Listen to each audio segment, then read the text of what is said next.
I spent 30 days in a cabin, next to an active volcano. Then it erupted. On the first night, I couldn't sleep, not because of the cold, not because of the isolation, but because the ground beneath the cabin was breathing. You don't understand what that means until you hear it. A low, distant rumble. Not loud enough to panic, just loud enough to remind you that the mountain is alive. 30 days. That was the plan. 30 days living in a wooden cabin less than 500 meters from an active volcano. No neighbors, no power grid, no easy way out if something went wrong. Most people thought it was insane. Some called it reckless. A few said it was impossible. But I wanted to know something simple. What does it really feel like to live at the edge of the earth? The cabin itself was small. Just one room. A bed, a wood stove, a lantern, a narrow window facing the crater. At night, the lava glow turned the ceiling orange. It didn't flicker like firelight. It pulsed, like a heartbeat. The first week was almost peaceful. The volcano erupted in short bursts. Lava fountains climbed into the sky and fell back into the crater. Rivers of molten rock carved slow paths across the black terrain, glowing like veins in the dark. From a distance, it looked almost beautiful. But distance is a fragile illusion. By day 5, I noticed something different. The tremors were stronger. Small stones would rattle off the cabin roof. Fine ash began settling on the porch like gray snow. I checked the seismic alerts every morning. Activity was increasing, but still within normal parameters. Normal. That word means nothing when you're sitting on volcanic rock. Day 10. The air changed. It smelled sharper. Metallic. The kind of smell that sits in your lungs longer than it should. The lava river that had been flowing safely downhill began carving a new path. Closer. Not toward the cabin directly, but closer. That was the first moment I asked myself the question I'd been avoiding. What if this becomes bigger than me? At night, the sky was unreal. Stars above, fire below. The contrast was hypnotic. I would sit on the porch with a mug in my hands, watching the crater glow. Part of me felt small. Another part felt privileged. I was witnessing the earth in motion. But the mountain was building pressure. Day 17. A blast, louder than anything before, shook the cabin so hard the door flew open. A column of fire shot into the sky, higher than I had seen yet. Rocks landed hundreds of meters away. The lava river brightened, thickened, accelerated. This wasn't the calm, rhythmic activity from the first week. This was escalation.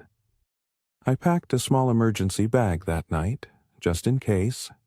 Flashlight, water, radio, documents. I didn't sleep. Day 22. Ash fell for hours. The sky turned red, then black. The cabin windows vibrated constantly. The sound wasn't explosive anymore. It was continuous. A deep roar. Living beside a volcano doesn't feel dramatic every second. It feels uncertain. Every noise forces a decision. Is this normal, or is this the beginning? Then came day 27. The seismic alert changed status. Not a warning. Not advisory. Escalating eruption. The lava that had been flowing steadily suddenly split into multiple channels. One of them started bending in a direction that made my chest tighten. Toward the ridge. Toward me. The night it erupted fully, the sky didn't just glow. It ignited. A violent explosion tore through the crater, sending a towering column of fire and ash into the atmosphere. The sound wasn't a boom. It was a crack, like the earth splitting open. The cabin shook so violently I thought the structure would collapse. Outside, the lava river multiplied. It wasn't a stream anymore. It was a flood. I opened the door and felt the heat hit my face like an oven blast.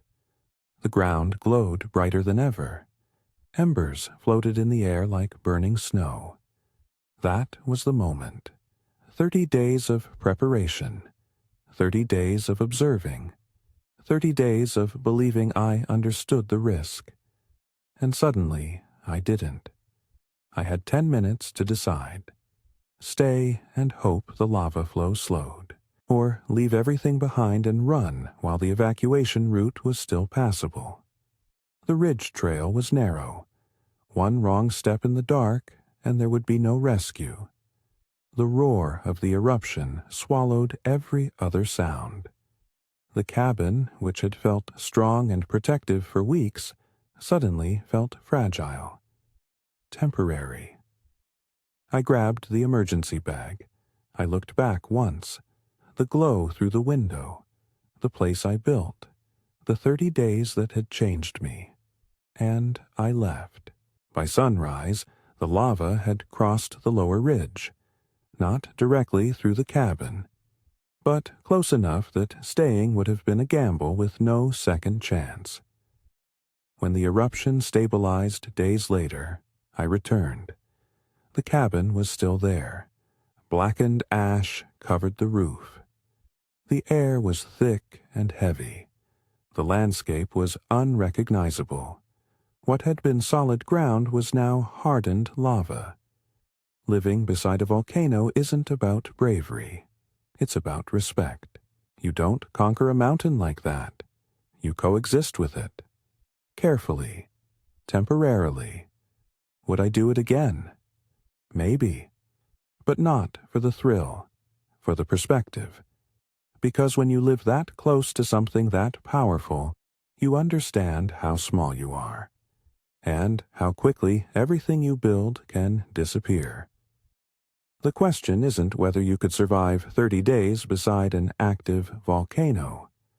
The question is, would you stay when it finally wakes up? Tell me in the comments. Would you have left or waited? And if you want to see what happened after the eruption, subscribe. Because this was only the beginning.